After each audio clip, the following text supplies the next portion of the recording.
आज हम लोग पढ़ेंगे मेनियर डिसीज यानी मेनियर रोग। मेनियर रोग क्या होता है, इसे हम लोग डेफिनेशन के द्वारा समझेंगे। इससे पहले मैं आप लोगों को बता देता हूँ कि मेनियर रोग क्या होता है या मेनियर डिसीज क्या होती है। मेनियर डिसीज में क्या होता है कि जो इनर ईयर होता है या इंटरनल ईयर होता है, इंटरनल ईयर के अंतर्गत जो एंडोलिम्फ वॉल्यूम होता है, एंडोलिम्फ फ्लूइड होता है, वह असंतुलित हो जाता है। एंडोलिम्फ वॉल्यूम या एंडोलिम्फ फ्लूइड असंतुलित होने के कारण क्या होता है, सीवियर वर्टिगो होने लगता है, बहुत ही तेज चक्कर आने लगते हैं, सिर घूमने लगता है और हियरिंग लॉस होने लगता है, सुनाई देना कम हो जाता है। और क्या होता है, टिनिटस की आवाज़ या टिनिटस जैसी ध्वनि सुनाई देने लगती है। तो उस कंडीशन या उस स्थिति को मेनायर डिसीज कहते हैं। तो यहाँ पर हम लोगों को मेनायर डिसीज याद करने के लिए सबसे पहले डेफिनेशन पॉइंट याद कर लेना है। उसके बाद में इटियोलॉजी देखेंगे हम लोग, कारण कि किस कारण से मेनायर डिसीज होता है। ठीक है, उसके बाद में लक्षण क्या क्या प्रकट होते हैं, क्या क्या लक्षण से दिखाई देते हैं। उसके बाद हम लोग देखेंगे कि डायग्नोसिस क्या क्या किया जाता है, यानी कि यहाँ पर निदान क्या क्या किए जाते हैं, कौन कौन से टेस्ट किए जाते हैं मेनायर डिसीज को पता करने के लिए। देन उसके बाद में हम लोग देखेंगे ट्रीटमेंट, यानी कि क्या इसका मेनियर डिसीज का ट्रीटमेंट संभव है, ट्रीटमेंट के द्वारा इसे ठीक किया जा सकता है या सर्जरी की भी आवश्यकता होती है। तो इसे हम लोग आज डिटेल में पढ़ेंगे। इससे पहले यदि आप लोग मेरे चैनल पर नए हो तो मेरे चैनल को सब्सक्राइब कर लीजिए, शेयर कर दीजिए, ताकि जो भी मैं वीडियो अपडेट करता हूँ वो आप लोगों तक पहुँच सके और उसका बेनिफिट आपको मिल जाए। तो आइए हम लोग पीडीएफ या बुक के द्वारा इसे हम लोग समझने की कोशिश करते हैं। आज हम लोग देख रहे हैं मेडिकल सर्जिकल नर्सिंग सेकंड के अंदर मेनायर डिसीज। मेनायर डिसीज क्या होता है आगे हम लोग देखेंगे, लेकिन इससे पहले बताना चाहूँगा कि जो मेनायर डिसीज है ये बहुत ही इंपॉर्टेंट टॉपिक है फॉर एग्ज़ाम के लिए। ठीक है, इसलिए आप इसे अच्छे से प्रिपेयर कर लीजिए। चलिए हम लोग आगे बढ़ते हैं। यहाँ पर हम लोग देखेंगे मेनायर डिसीज के डेफिनेशन। ठीक है, तो यहाँ पर देखते हैं ये एक रोग है जिसमें इंटरनल ईयर में भरे एंडोलिम्फ की मात्रा असंतुलित हो जाती है। इससे सीवियर वर्टिगो, हियरिंग लॉस एवं टिनिचस जैसे लक्षण उत्पन्न होते हैं। यानी कि क्या होता है कि जो इंटरनल ईयर है, इनर ईयर के अंदर जो एंडोलिम्फ फ्लूइड होता है, एंडोलिम्फ फ्लूइड असंतुलित हो जाता है, यानी कि एंडोलिम्फ फ्लूइड की मात्रा बढ़ जाती है, जिसके कारण क्या लक्षण होते हैं, सीवियर वर्टिगो यानी बहुत ही तेज चक्कर आना, हियरिंग लॉस होता है, सुनाई देना बंद हो जाता है और टिनिटस जैसे लक्षण उत्पन्न होते हैं। टिनिटस यानी कि घंटी की आवाज़ें सुनाई देना, इस प्रकार के लक्षण होते हैं। तो इस प्रकार के लक्षण यदि उत्पन्न होते हैं तो उस कंडीशन या स्थिति को मेनायर डिसीज कहा जाता है। इंग्लिश में हम लोग देख लेते हैं जो मेनायर डिसीज का डेफिनेशन है। Meniere's disease is characterized by imbalance in endolymph volume that cause severe vertigo, hearing loss and tinnitus। चलिए हम लोग आगे बढ़ते हैं कि ये किस कारण से होता है। यहाँ पर हम लोग देखते हैं मेनायर डिसीज किस कारण से होती है, या फिर जो एंडोलिम्फ फ्लूइड है उसका वॉल्यूम किस कारण से बढ़ जाता है, जिसके कारण पेशेंट्स को सीवियर वर्टिगो, हियरिंग लॉस या टिनिटस जैसे लक्षण उत्पन्न होते हैं। तो यहाँ पर इसके कारण देखेंगे। इसमें हम लोग देखते हैं इसमें या तो एंडोलिम्फ का ओवर प्रोडक्शन होने लगता है, यानी कि जो एंडोलिम्फ फ्लूइड है उसका अधिक प्रोडक्शन होने लगता है, अधिक मात्रा में बनने लगता है, या एंडोलिम्फ का अब्जॉर्प्शन घटने से इंटरनल ईयर में इसका आयतन बढ़ जाता है, या तो फिर जो एंडोलिम्फ फ्लूइड होता है या वॉल्यूम होता है उसका एब्जॉर्प्शन घटने से। एब्जॉर्प्शन यानी कि जब जो एंडोलिम्फ फ्लूइड होता है या वॉल्यूम होता है उसका एब्जॉर्प्शन सोख नहीं पाता है, जिसके कारण क्या होता है, इंटरनल ईयर में इसका आयतन बढ़ जाता है एवं एंडोलिम्फेटिक हाइपरटेंशन हो जाता है।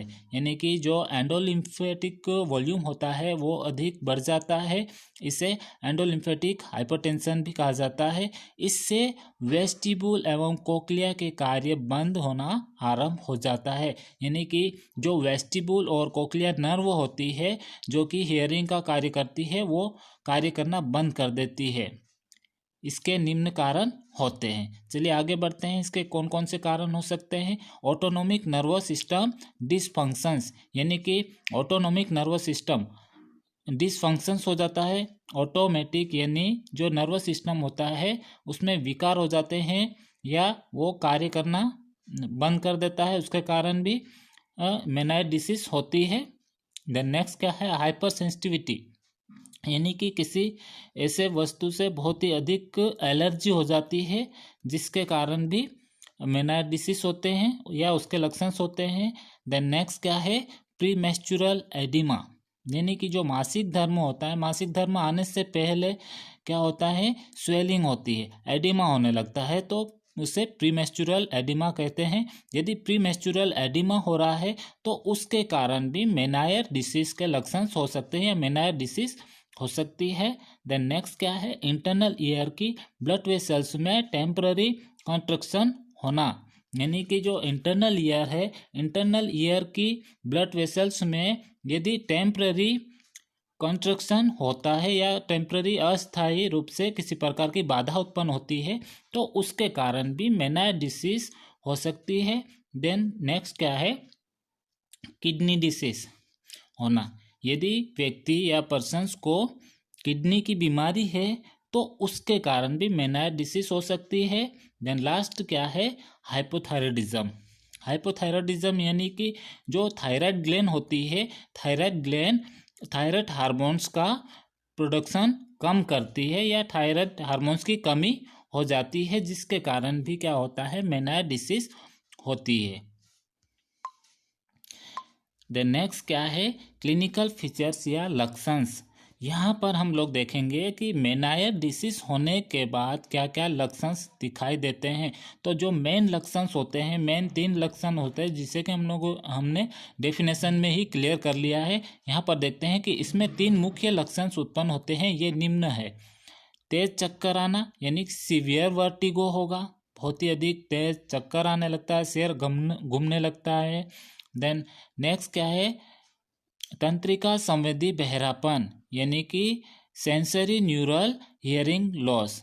यहाँ पर क्या होता है कि जो वेस्टिबुल और कोक्लिया नर्व होती है वो प्रभावित होती है, वो कार्य करना बंद कर देती है, क्योंकि जो लिम्फेटिक वॉल्यूम है उसका आयतन बढ़ जाता है, उसके कारण हियरिंग नर्व कार्य करना बंद कर देती है, जिससे कि हम लोग सेंसरी न्यूरल हियरिंग लॉस भी कहते हैं, जिसके कारण तंत्रिका संवेदी बहरापन होता है। देन नेक्स्ट क्या है, कान में घंटी बजना, टिनिटस जैसे लक्षण होते हैं। ये 3 मेन लक्षण है। देन नेक्स्ट जो लक्षण होते हैं, सिम्टम्स होते हैं, कान भरा हुआ लगना, उस पेशेंट को जिससे मेनायर डिसीज हुई है उसे इस प्रकार फील होगा जैसे उसका कान भरा हुआ है, फुलनेस इन ईयर, कान भरा हुआ महसूस होगा, उसे फील होगा। देन नेक्स्ट क्या है, तीव्र पेरोक्सिसोमल अटैक, यहाँ पर तीव्र कपकपी आक्रमण होता है उस पेशेंट को जिससे मेनायर डिसीज हुई है, उससे बहुत ही अधिक कपकपी होने लगती है। देन नेक्स्ट क्या है, नोजिया एंड वॉमिटिंग होने लगता है, जी घबराता, उल्टी होती है। देन नेक्स्ट क्या है, जिडीनेस होता है, यानी कि चक्कर आते हैं। डायफोरेसिस होता है, अत्यधिक पसीना आने लगता है। देन निस्टैग्मस होने लगता है, आँखों में अनैच्छिक गति, यहाँ पर क्या होता है, जिसे मेनायर डिसीज हुआ है उसकी आँखें अनैच्छिक गति करती है, यानी कि इनवॉलंटरी मूवमेंट करने लगती है। यहाँ पर आपने आप आँखें मूवमेंट करती है, गति करती है, जिसे निस्टैग्मस कहा जाता है। देन नेक्स्ट क्या है, इम्बैलेंस एंड फॉलिंग, संतुलन, व्यक्ति का संतुलन बिगड़ जाता है और वो व्यक्ति गिर जाता है। और लास्ट एंडिंग है डिहाइड्रेशन। इस प्रकार के सिम्टम्स या लक्षण प्रेजेंट होते हैं मेनायर पेशेंट में। आगे हम लोग देखते हैं डायग्नोसिस, टेस्ट कौन कौन से किए जाते हैं या निदान क्या किया जाता है जब मेनायर डिसीज होती है। तो यहाँ पर सबसे कॉमन जो है हिस्ट्री कलेक्शन, पेशेंट का हिस्ट्री कलेक्ट किया जाता है। देन नेक्स्ट क्या है, फिजिकल एग्जामिनेशन किया जाता है, यानी शारीरिक परीक्षण किया जाता है। देन नेक्स्ट क्या है, लक्षणों की उपस्थिति की जांच की जाती है, यानी कि जो लक्षण दिखाई दे रहे हैं उन लक्षणों की जांच की जाती है, जो सिम्टम्स हो रहे हैं उन सिम्टम्स की जांच की जाती है। देन नेक्स्ट क्या है, ब्लड इन्वेस्टिगेशन किया जाता है, blood investigation complete blood investigation किया जाता है। देन नेक्स्ट क्या है, ऑडियोमेट्री, ऑडियोमेट्री टेस्ट किया जाता है। ऑडियोमेट्री टेस्ट में क्या किया जाता है, हियरिंग फंक्शन टेस्ट किया जाता है, पेशेंट को सुनाई दे रहा है या नहीं दे रहा है, तो ये चेक किया जाता है ऑडियोमेट्री में। देन नेक्स्ट क्या है, इलेक्ट्रोनिस्टेग्मोग्राफी टेस्ट किया जाता है, ईएनजी टेस्ट किया जाता है। यहाँ पर ईएनजी टेस्ट में क्या किया जाता है, निस्टेगमस का मतलब मैंने अभी बताया था कि आँखों की अनैच्छिक गति, तो यहाँ पर इलेक्ट्रोनिस्टेग्मोग्राफी किया जाता है। इस टेस्ट के अंतर्गत ये टेस्ट किया जाता है कि क्या जो आँखें इनवॉलंटरी मूवमेंट कर रही है, इसमें जो आँख की अनैच्छिक गति हो रही है, उस गति को रिकॉर्ड किया जाता है। और इस टेस्ट का उपयोग वर्टिगो और बैलेंस या संतुलन की गड़बड़ी और जो लक्षण दिखाई दे रहे हैं टिनिटस, इनको टेस्ट करने के लिए भी इस टेस्ट का उपयोग किया जाता है। लेकिन जो मेन इलेक्ट्रोनिस्टेग्मोग्राफी है, इसमें यह चेक किया जाता है कि क्या पेशेंट की जो आँखें हैं इनवॉलंटरी तरीके से मूवमेंट कर रही है। ये टेस्ट करने के लिए इलेक्ट्रोनिस्टेग्मोग्राफी टेस्ट किया जाता है, जिससे हम लोग पता लगा सकते हैं कि पेशेंट को मेनायर डिसीज हुआ है, उसके लक्षण प्रेजेंट है। ठीक है। देन नेक्स्ट जो टेस्ट है इलेक्ट्रोकोक्लियोग्राफी। इलेक्ट्रोकोक्लियोग्राफी यानी कि यहाँ पर क्या किया जाता है, जो इलेक्ट्रिक एक ऑब्जेक्ट होता है, इलेक्ट्रिकल ऑब्जेक्ट होता है, इस इलेक्ट्रिकल ऑब्जेक्ट को इनर ईयर और ऑडिटरी नर्व के साउंड स्टिमुलेशन रिस्पॉन्स को टेस्ट करने के लिए किया जाता है।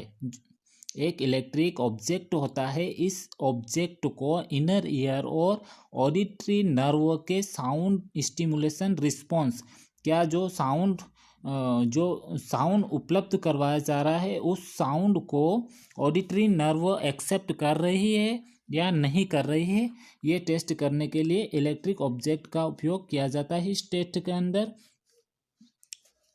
यानी आप लोगों को समझ में आ रहा है, यानी कि यहाँ पर क्या होता है, एक इलेक्ट्रिक ऑब्जेक्ट होता है, आर्टिफिशियल ऑब्जेक्ट होता है, उस ऑब्जेक्ट को टिम्पेनिक मेम्ब्रेन की जगह पर रख दिया जाता है और क्या किया जाता है, हियरिंग टेस्ट किया जाता है, पेशेंट को सुनाई दे रहा है या नहीं दे रहा है, ये टेस्ट किया जाता है। देन नेक्स्ट क्या है, एक्सरे किए जाते हैं, ईयर के एक्सरे किए जाते हैं और सीटी स्कैन भी किया जाता है, कंप्यूटर टोमोग्राफी या टोमो स्कैन भी किया जाता है। आ गया होगा समझ में। देन नेक्स्ट हम लोग देखते हैं ट्रीटमेंट।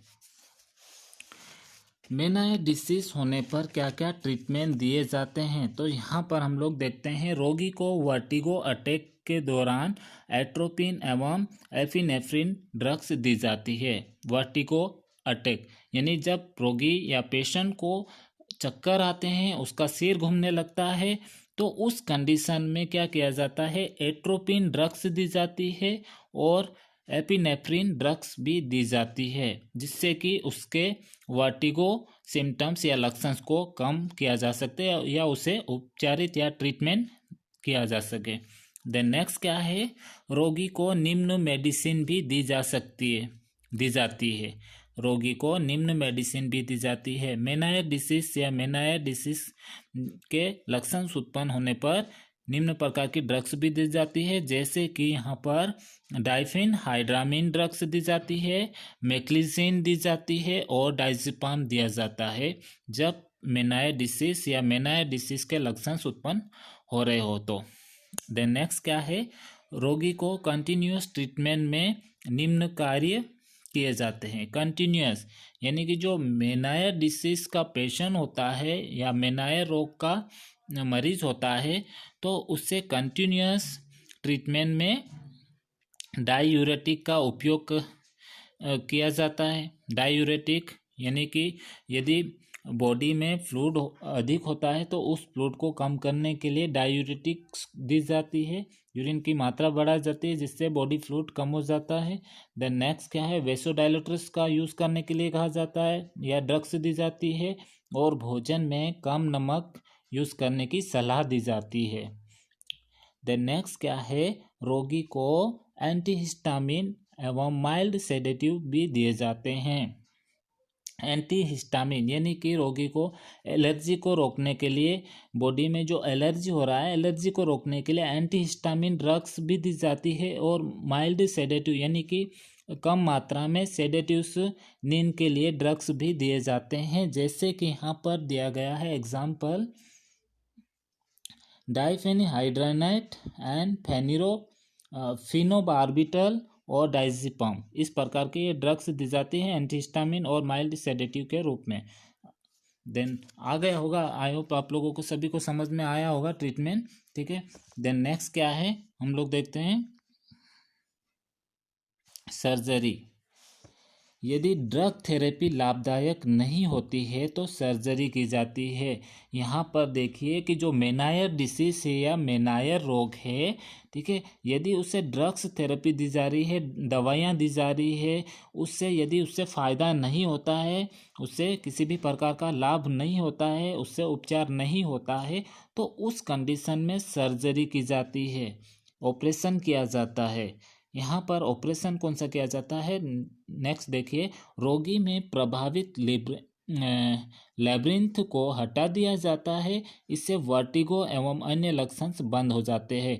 देखिए यहाँ पर क्या किया जाता है कि जो लैब्रिन्थ होता है उस लैब्रिन्थ को हटा दिया जाता है, क्योंकि लैब्रिन्थ पूरी तरह से खराब हो चुका है, वेस्ट हो चुका है, जो कि कार्य नहीं कर रहा है।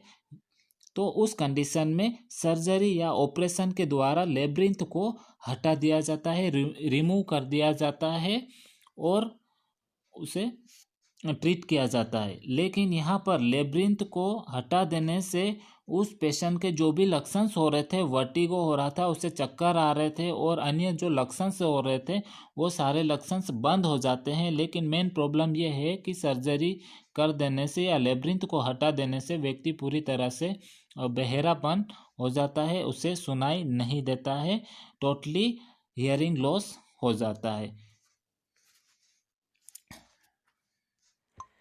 तो आज का टॉपिक सभी को समझ में आ गया होगा। अगर नहीं आया या समझ में अच्छे से आया तो आप मुझे कमेंट्स करके बताइए। अगर किसी भी प्रकार का डाउट हो तो कमेंट्स कीजिए, मैं उस कमेंट्स में आपके डाउट को क्लियर करने की कोशिश करूँगा। ठीक है, थैंक यू।